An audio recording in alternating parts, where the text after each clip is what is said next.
我是步君 ，Hello， 辛苦了，辛苦了啊！我特别讨厌一些俗语，比如女人30如狼，40如虎。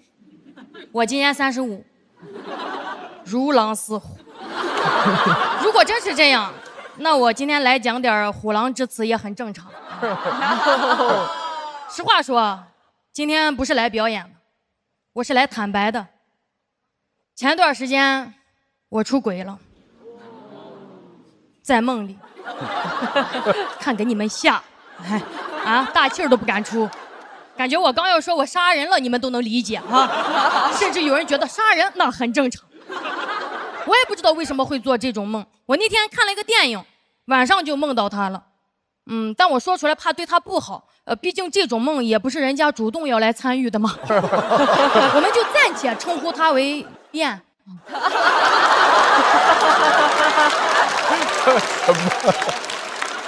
睡醒之后，我庆幸这只是个梦。我说呀，都结婚了，然后就开始自责，怎么醒来这么早啊？但那个梦太真实了，真实到我醒来的第一反应是愧疚。当我扭头一看，我老公在旁边张个嘴打呼噜，我一下就从愧疚变成了愤怒，一把把他推醒。他说啊，咋了？有事儿吗？我说急事儿，你快起来，去健身吧。自己做这种梦还开始嫌弃对方，这算不算精神出轨呀？我就在网上搜出轨，结果搜出来一堆公众号，他分析了很多男女出轨的原因。文章里说，男人在事业成功得意忘形的时候容易出轨，低谷时期敏感脆弱也容易出轨。总的来说，男人容易出轨。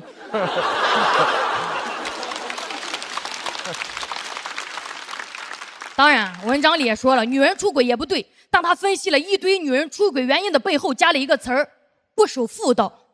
哇，妇道是个什么道啊？我不知道。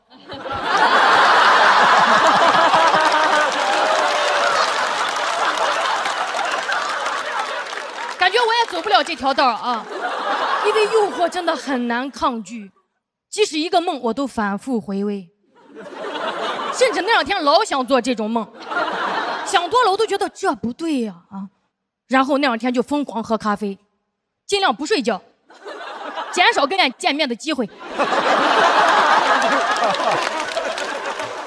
但你们根本不知道燕有多值得回味。那个梦过去很久了啊，但我还是记忆犹新。梦里的他穿了一个没系扣子的白衬衫，拉着我的手很深情地说，晕，其实我选你。我说哎呀燕，不行，我还要守妇道呢。他不听，他对我疯狂表白，气氛非常到位。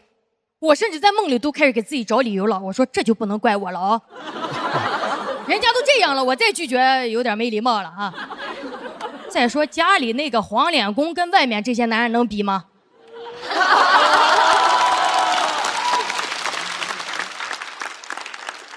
要不我就先看看腹肌，毕竟这玩意儿以前就只在手机里悄悄刷过。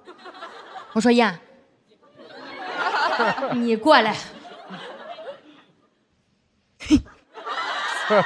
我醒了，梦到这儿的时候我醒了，我醒的可真是时候，气得我赶紧躺下想睡个回笼觉。我说燕，你先别着急走啊，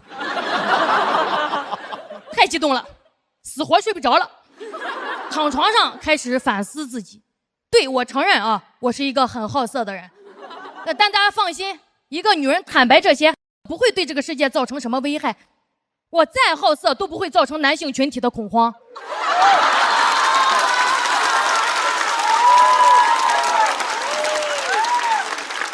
我能去那男生的厕所下面偷拍，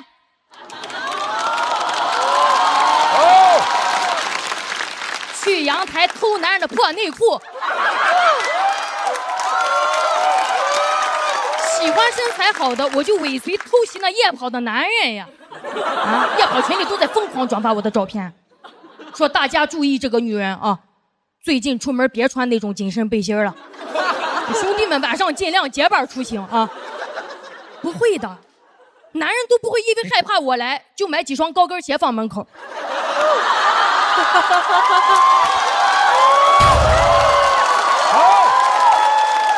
毫无攻击力，我甚至都没法在大街上看见哪个帅哥我就直接上去言语骚扰。他要是敢反驳我，我就当街暴打他一顿，最后说我是精神病就好了嘛。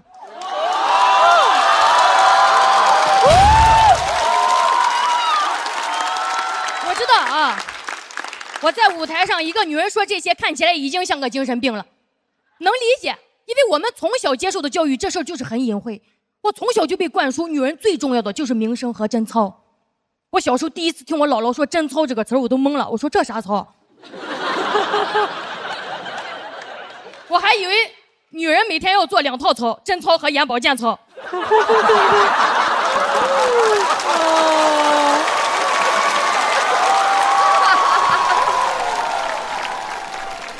长大之后知道了还是有区别的嘛，眼保健操更有用。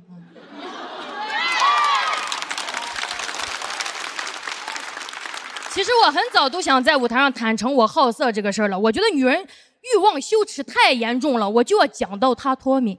讲到有一天你们听到一些女人的什么风吹草动，第一反应都不是搞清真相，而是表示理解，说哎，女人嘛。确实可以，我太受用了。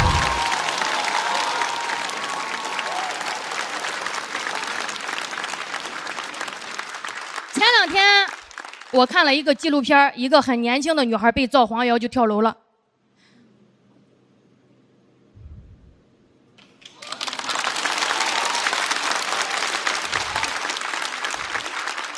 我每次看到这种新闻的时候都特别难受。我觉得造黄谣太轻松了，被造谣的要是这么轻松都好了。现在都2025年了，机器人都能上太空了，还有人要为了贞操2个字丧命，好魔幻呀！我仿佛看见机器人裹着小脚上太空了。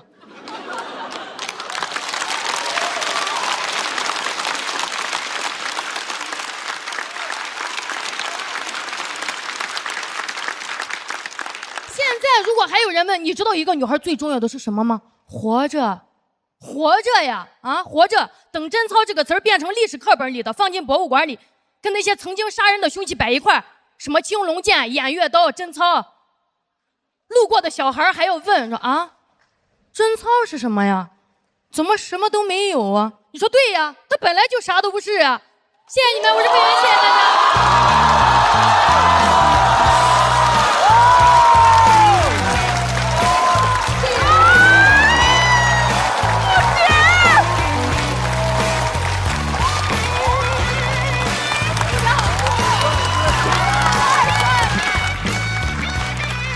步惊云锁票倒计时。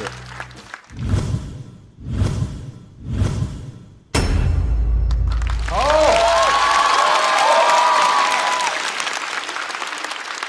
双重压力，既是比赛的压力，又是我们很长的比赛的时间上的等待。最后一位表演者能够用这么好的状态，给我们整个的脱口秀和他的朋友的第2赛段画一个句号。再次感谢步惊云。谢谢大家，谢谢大家。我其实有点看哭了。谢谢。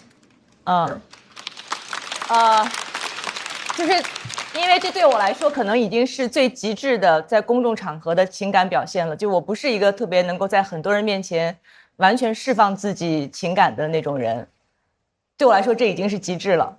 就是它很深的触动到了我。我太高兴看到步惊云在这舞台上，就是你一直在蜕变，但你长成了这么美好的样子，我觉得太为你感到高兴了，真的。谢谢。刚才很多的点，我看到山河也在那边抹眼泪。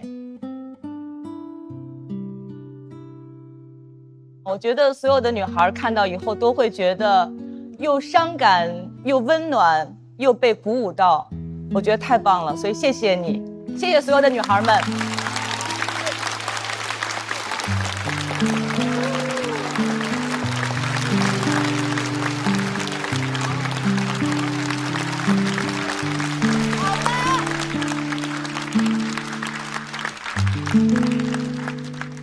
很触动。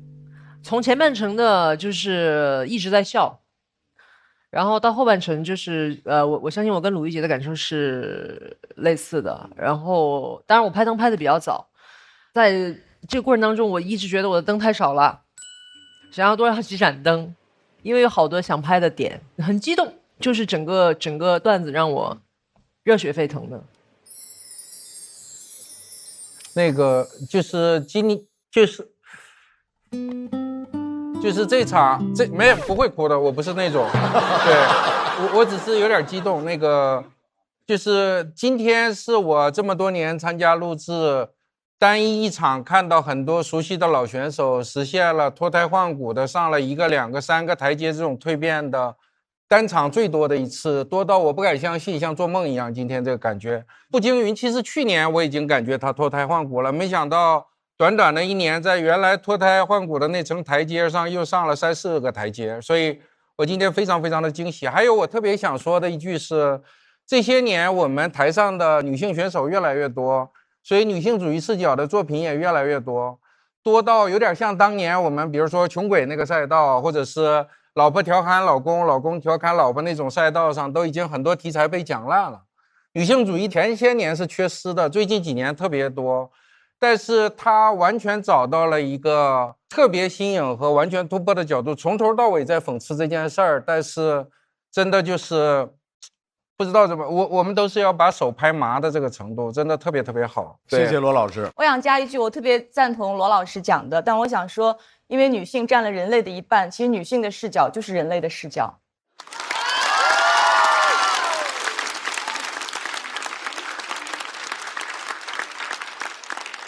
它是毛嘛，对不对？最后那一句扎到了所有的那个点上，哇，那一瞬间我脑袋这蹦了一下，很漂亮。对，有时候就是感觉这些年一些东西，那是什么？它什么都不是。那一下，哇，就是感觉太震撼了。因为我常年追求的也是就是开心就好啊。然后，但是能够有此刻的这种震撼，我觉得感谢你的演出，也感谢生命能带我来这个地方看到你的演出，谢谢你，谢谢你。谢谢4个老师，谢谢。每一次当优秀的脱口秀演员带来优秀表演的时候，我们都会一个一个去讨论。我很喜欢这个赛道的题目是矛和盾，脱口秀究竟是锐角还是直角还是钝角？其实什么角都无所谓，在任何一种角度里面都可以找到它包进来的范围，以及它触动的人群，以及触动的那个深度。再次感谢步惊云给我们带来的精彩的表演。那么我们来看一下步惊云最后获得的分数。7，我有一个预感，请准备下楼。